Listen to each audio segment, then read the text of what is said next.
about $10,000 a second.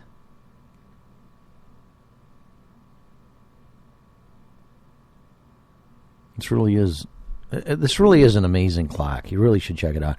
And you can check it by your state or debt clock time machine. So let's go forward in time. Mr. Peabody, what the hell is it? Oh, Mr. Wizard, get me out of here, man.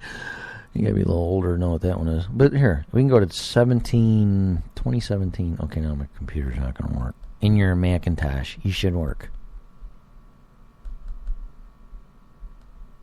It's not going to. You're going to be kidding me.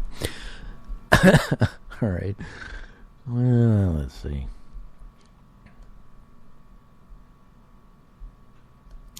Well, I guess it's not going to cooperate. I could reload it, I guess. Why do you always have a computer problem when you really need them? Here, let me refresh, see what happens.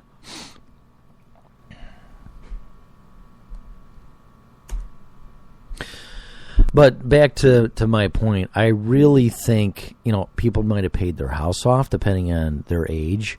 They might have maxed out their retirement if the government would have let them and gave a moratorium. It's like, listen, if you guys want to take this $250,000 and throw it into savings for retirement, go ahead. We'll lift all the limits and everything else. But does that just make too much sense? Because that's what I would do. Oh, no, with the Federal Reserve and the monetary system and quantitative easing, you can't do that. We have to disperse the funds, and we are see accordingly in loan to the people now because their credit scores in the 2, 3, 400s. So they're irresponsible lenders because they didn't pay it back, so we cannot give them money, you twit. Yeah, my credit rating is in the dirt because of what you guys did, man. What about that? What's your credit rating? I think you lost the right to have the monetary system. It's my opinion. Really? I can't go back to zero. It's monopoly with TARP is what it is. Do not pass go. You're bankrupt. But here you go. There's $800 billion because we passed TARP in the middle of the night against all the wishes of the citizens of the United States.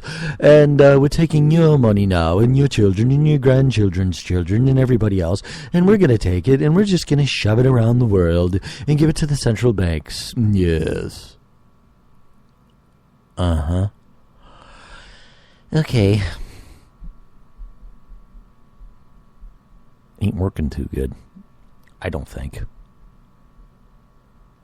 But let's go to before. Now, there is beforeitsnews.com. Now, I don't know the validity, accuracy, anything else.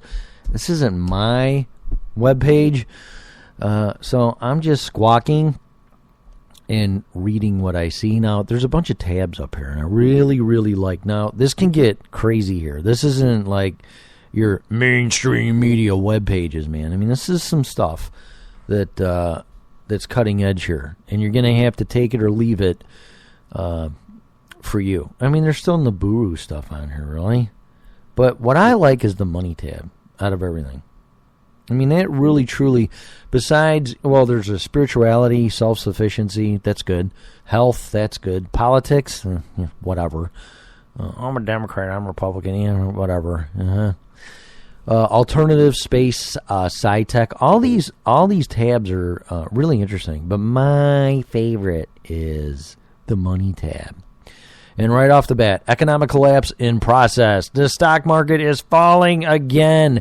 U.S. Treasury bond rates now at 2.9% and rising. 7Y yield jumps 30% in a week to 25-month gains or highs. Yeah, if our now see, I was watching. What country was I watching? Was it Argentina or? I've been doing my homework on this stuff where it's pretty much unsustainable. It might have been Greece when their rates hit about 7%. So we're essentially halfway there. And when Mr. Ben Bernanke said, we may stop quantitative easing, according to Lindsey Williams, the bond market overnight, interest rates doubled and then came back down. So that means that when quantitative easing, which is nothing more than printing of money, stops, rates are going up. I'm not saying they're going to double. I don't know if that was a test or an oops or I don't know. But action, reaction, and rates went up. So the bond market on a global scale, they went up. And if they go up and they hit 7%, which is going to be over double, I just can't see any way in paying it. That clock's going to be ticking at 100,000 a second, at least. So what do you do? I mean, this is a point where, did you learn this in school? Because I didn't. I was talking about this last night on freedomizerradio.com at Sunday nights at 8 o'clock and Central Time. And I was bringing up what you were taught and what I was taught in school. And, well, you need to have a checking account and a banking account and write your checks out. But I was never taught how to reconcile or balance it. And it's like, okay. And I brought up another point about sexual education, sex ed. Oh, well, this is how you have sexual intercourse and this STDs and AIDS back then. Early 80s and yada, yada, yada. But what they don't say is when you have a kid, you're getting 18 years of freedom's gone. Your money's gone. You can't do nothing. And you're going to have to raise that kid. That would have been a little bit more of sexual education or responsible parenting or something. I don't like the term Planned Parenthood because it's like an oxymoron. It's just, it doesn't happen. Nobody plans their parenthood. Really? And isn't it for people after the fact that already, are expecting a child? Welcome to Planned Parenthood. You already have, you're pregnant. So much for the planning. Well, it must be me. But here is some more headlines. Now, what do we got? How is marijuana legalization going in Colorado, man? I don't really know, dude.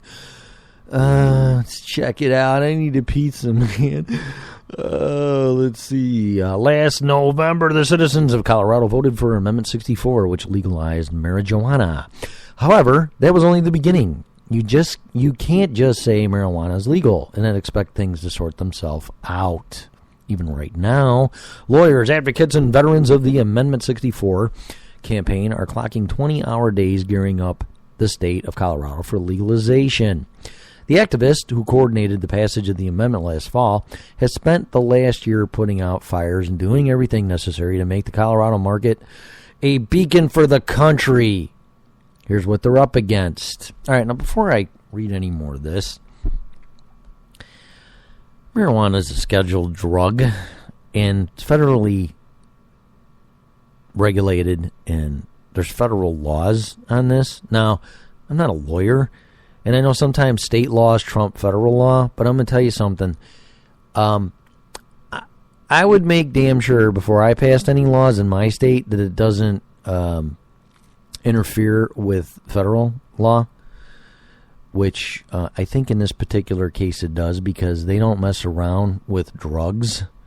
I know I took a pharmacology class in Schedule 1, Schedule 2, and I don't know what, opiates, hallucinogens. Oh my gosh, I can't even remember. Depressants, stimulants, all that. So, but here's how they're gonna pass this in Colorado. Now, if you want to smoke this stuff, that's your business.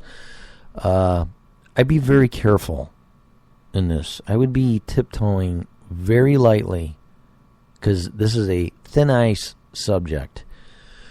Defending the vote. November's referendum legalized marijuana, but it required the state legislature to set rules governing its sale. It also said that voters would have to come back to the polls this November to decide how marijuana would be taxed. Oh, of course. Well, it's illegal and it makes you high and it inhibits your driving. But can we tax it? Oh, sure. Yeah, sure we can. As a result, retail sales of marijuana won't be legal until January of 2014, man. But last year, opponents of legalization in Colorado State Senate wanted to insert a poison pill that would make this November's vote about the entire legalization rather than strictly taxes. In 1964, it was written that the tax question would go to the voters via referendum, said Art Way, the senior drug policy manager for the Drug Policy Alliance in Colorado. So, they tried to place a question on a referendum that says, well, if this isn't funded, does that mean that 64 is null and void? The goal was to put the question of legalization back on the ballot. And the article ends. I got to click on the link.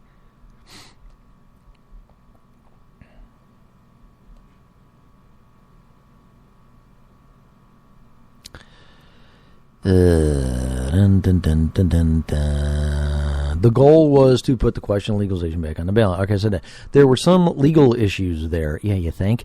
It really didn't fly constitutionally to try something like that, said Way. So it died pretty quickly. It died like the day after.